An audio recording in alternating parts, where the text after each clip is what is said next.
After 22 hours in transit, Amsterdam to Dubai, Dubai to Minneapolis, I walked into Minneapolis-St. Paul's International Arrivals Hall and the room split in two. On the right, 50 to 100 people, 4 lines deep. On the left, 2 people. Well, I peeled left. 30 seconds later, an agent said, "Welcome home, Michael," and I was done. Want to make that lane yours for just $24 a year, or possibly even free? Well, then stick around. Here's what I want you to understand about that moment at MSP. It wasn't luck. It wasn't a shorter line that just happened to be open. It was a decision that I made years earlier that cost me a couple of hours and $24 a year, the price of a cheap pizza. And it's paid me back on every single international trip I have ever taken since. Global entry is one of those things that kind of sounds like it's for a certain kind of traveler. You know, road warriors, frequent flyers, people with status and upgrades and lounge access. And if that's the picture you have in your head, I want to take it apart gently, because the traveler who benefits most from global entry is exactly the kind of traveler watching this channel. Someone who flies with a purpose, who travels well, and has absolutely no interest in standing in a line for 90 minutes after a 9-hour flight just to get back to their own home country. Here's a confession. I used to see people breezing through TSA PreCheck and think, well, that's fine, I'll get around to it eventually. And global entry, it wasn't even on my radar. I figured I didn't even travel enough internationally to feel that urgency, you know? It felt like extra paperwork and an expense that I'd deal with sometime later. And then I finally applied. I was approved and used it for the first time, and I genuinely couldn't believe I'd waited. We're talking one afternoon and $24 a year. All right, let's walk through it. Global entry is a U.S. Customs and Border Protection program, a trusted traveler program that lets pre-approved, low-risk travelers bypass the standard customs and immigration process when returning to the United States from international travel. Instead of standing in a long line, you walk to a global entry kiosk, you scan your passport or use facial recognition, answer a few quick questions on the screen, collect your receipt, and then walk out. The average wait time is just a few minutes. At MSP on that morning I mentioned earlier on, it was about 10 seconds at the agent stand. I actually counted it out. What it costs is $120 for 5 years. That's $24 a year. If you take 2 international trips a year, you're paying $12 a trip to never stand in that line again. The math is almost embarrassing. Here's the kicker. TSA PreCheck is automatically bundled in. That means every domestic flight, every security lane, shoes on, laptop in the bag, liquids in your carry-on, straight through the PreCheck lane. No additional purchases required. It's part of the package. One thing to note, global entry does not include Clear. That's a separate biometric service separately priced. Worth knowing before anyone tries to bundle them in a conversation. TSA PreCheck on its own, it runs $78 for 5 years. Global entry is $50 more, and it includes TSA PreCheck plus the international return lane. So if you're going to spend anything, spend the extra $50. I'm going to come back to that in a minute with a story about my son that makes the case better than any spreadsheet could. Here's where I want to specifically address the single biggest reason people don't apply. They assume the process is time-consuming and difficult. It's not. The online application at ttp.dhs.gov, it takes about 30 to 45 minutes to complete. Personal information, travel history, employment background. You pay the $120 at the time of submission, and then you wait, not for the process to proceed, but for CBP to schedule your enrollment appointment. That's where the time goes. The application itself is just one more thing to do on your Saturday afternoon to-do list. It's not a biggie. About 80% of the applicants receive conditional approval within 2 weeks. Some cases take a little longer, up to 12 months, so apply well before any planned international travels. Once your conditional approval email arrives, you're ready to schedule the enrollment interview. The word interview is doing a lot of heavy lifting in people's imaginations right now, and I want to address that directly. I've been through one. My son Avery went through one at Phoenix Sky Harbor not too long ago. His door-to-door time, including the drive from his apartment, was just 50 minutes. Mine at MSP was just over 2 hours, which included a 45-minute drive each way and parking. Neither of us walked out thinking it was anything other than routine. The questions: name and address, why you want global entry, any criminal record or immigration violations, where you've traveled, where you're going, etc., etc. Just mere formalities. The real background check has already happened before you walk in the room. If you're the average person, you're not going to struggle in that interview. Answer the questions the way you'd answer them talking to a friend. Now, here's what to bring: a passport, your valid state-issued driver's license or state-issued ID, and the conditional approval letter from your email. You can interview at any enrollment center in the country, not just the one closest to you. And if you're connecting through a major hub with time to spare, many airports now offer enrollment on arrival for conditionally approved applicants.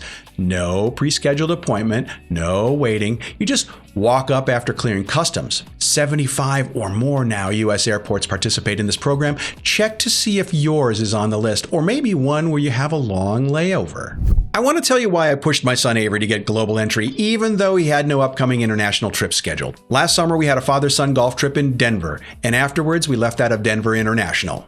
I went through TSA PreCheck, Avery went through Standard. I was on the other side, shoes on, bag on my shoulder, before he'd even made it halfway through the line. He got through, looked over at me, and he said, "Yeah, I gotta get that." I told him to skip TSA PreCheck entirely and just go straight for global entry for $50 more. Same sort of application, same process. And you get TSA PreCheck included, plus the international lane for when he eventually travels abroad. He went home and started the application right away. He's used it on every single flight since. His verdict? It's pretty slick. I told him to wait until he clears customs with it for the first time when coming home from overseas. He's gonna really love it then. Here's how I'd frame this decision for anyone watching this video. If you've ever stood in the standard security line looking across at TSA PreCheck and thought, "I should really get that," you can. And if you step up to global entry for just $50 more, well, TSA PreCheck comes with it. Think of the $24 a year, kind of like a caddy tip. Now, when you golf with a caddy, the tip at the end of the round is the fee for their expertise. They showed you a line to the hole you hadn't considered, saved you a couple of strokes, made the round more enjoyable. The $24 a year is your tip to the CBP for showing you a better way of home that you hadn't even thought of. One note for any viewers who are not U.S. citizens. Citizens from a number of eligible countries do qualify for global entry. CBP maintains the full list at their website. It's kind of worth checking before you assume it's not available to you.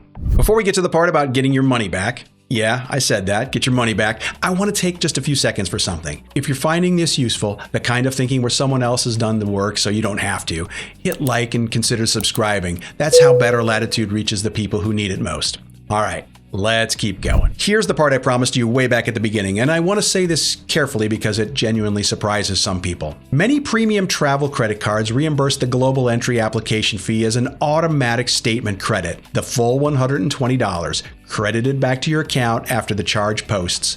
No rebate forms, no waiting periods.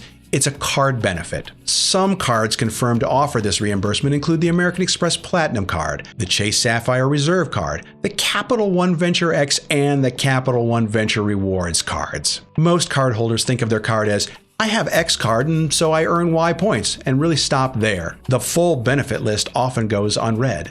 Dining credits, hotel reimbursements, transportation offsets, and yes, in a lot of cases, this reimbursement. They just sit unused because nobody went looking for them. Check the benefits page for every card in your wallet. Do it tonight. It takes you like 4 minutes, and you may find $120 just sitting there waiting for you. The reimbursement is typically available once every 4 years per cardholder, which aligns with almost perfectly with the global entry renewal cycle. If the benefit is there, you may never pay out of pocket for this program. And at that point, the math isn't $24 a year, it's zero. I want to pull out the old ledger for a moment because there's an entry in here with a dollar figure attached to it, and I don't want you to learn about it the hard way. Global entry expires after 5 years. Most people know that. Here's what most people don't know. The grace period CBP offers for late renewal, 24 months, only applies if you submitted your renewal before the expiration date. If your membership lapses first, the grace period just disappears. Your benefits end the day the membership expires,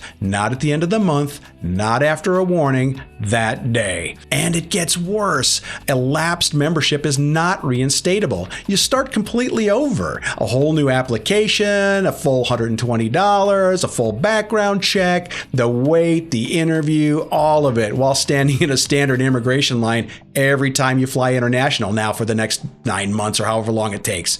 The renewal window opens 12 months before your expiration date. Set a calendar reminder right now, not at the 5-year mark. at 4 years. Give yourself the runway. Renew early, and many members are auto-approved within 7 to 14 days with no new interview even required. Now here's some pure strategy here. If you sync your global entry renewal every 4 years with your passport renewal every 8 years, well, they'll align on every other global entry cycle. One fewer expiration date to track. Renew it before it expires. That's the whole entry in the ledger. The moment your global entry is approved, you'll receive your known traveler number, your KTN as it's known.